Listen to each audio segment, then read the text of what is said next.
రాత్రి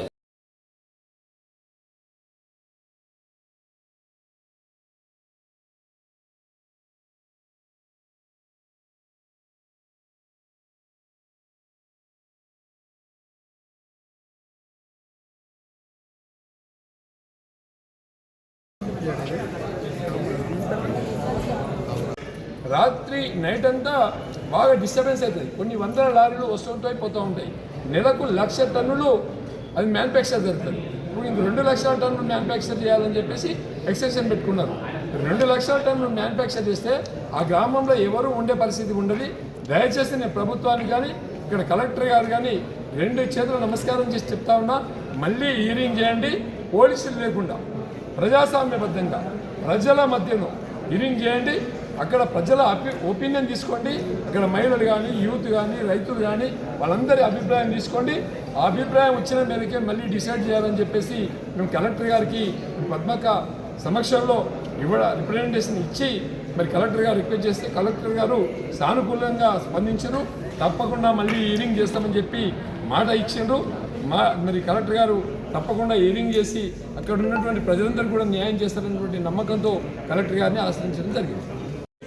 25 సంవత్సరాలుగా రంగాయపల్లి చెట్ల గ్రామం సంబంధించిన ప్రజలు ఇబ్బంది పడుతూ ఉన్నారు.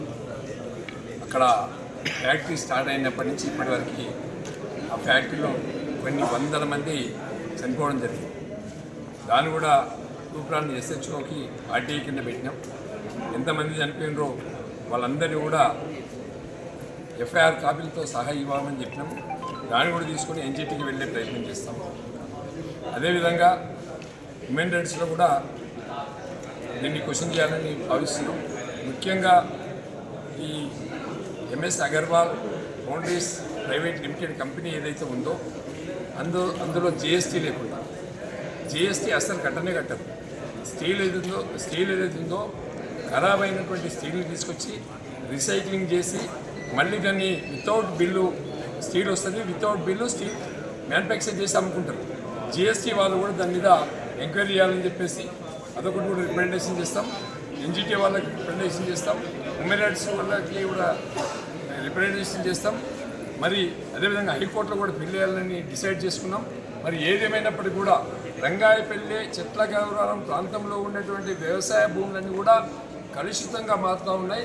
ఆ గ్రామ ప్రజలు గ్రామంలో బట్టలు ఆరేసుకోవడానికి కూడా ఆరేసుకుందామంటే కూడా భయం. ఆరేసిన బట్టల మీద మసి పడిపోయి యాష్ పడిపోయి బట్టలు కట్టుకునే పరిస్థితి లేదు. ఒకవేళ ఎన్నడైనా మన మిషన్ భగీరథ వాటర్ లాగుంటే ఆ రోజు ఆ గ్రామంలో స్నానం బంద్ చేస్తారు, వంటలు బంద్ చేస్తారు. పరిస్థితి తీవ్రమైనటువంటి పరిస్థితిలో ఉంది. కాబట్టి నిన్న మేము అక్కడ వచ్చినటువంటి JC గారికి రిప్రజెంటేషన్ చేస్తామంటే పోలీసు వాళ్ళు 144 సెక్షన్ పెట్టి వందలాది మంది పోలీసు వాళ్ళని పెట్టి పోలీస్ పికెటింగ్ మధ్యన నిన్న హియరింగ్ జరిగింది. ఆ హియరింగ్లో కూడా వచ్చిన వాళ్ళు ఎవరంటే NGO పేరు మీద కార్డు క్రియేట్ చేసి పోలీసులు ప్లస్ అక్కడ ఉన్నటువంటి కంపెనీ అగర్వాల్ ఇద్దరు కుమ్మక్కైపోయి దొంగ కార్డు క్రియేట్ చేసేసి ఆ క్రియేట్లను పెట్టుకొని ఆ కార్డ్స్ని పెట్టుకొని బయటికి వెళ్ళి తీసుకొచ్చి హియరింగ్ చేసింది. వాళ్ళకి కూలీ డబ్బులు ఇచ్చింది.